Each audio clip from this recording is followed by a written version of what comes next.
Right, I get asked this one quite a bit, so I'll see if I can show you.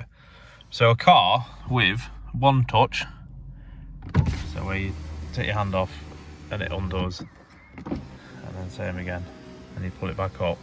Now to set that, so say if your window's just doing that,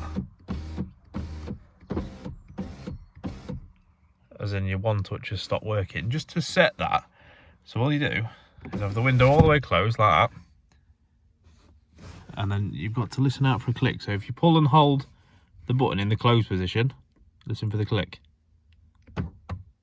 Hear it? Do it again.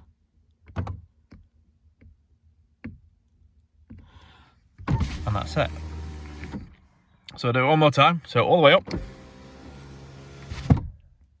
And then in the up position, press and hold and listen for the click. And I do that on all the doors, so even on that one, and on the back one, and on the other back one. Hear the click, and then they all work on one touch. So that's the easiest way to set the one touch, so it works absolutely perfectly. Thanks for watching.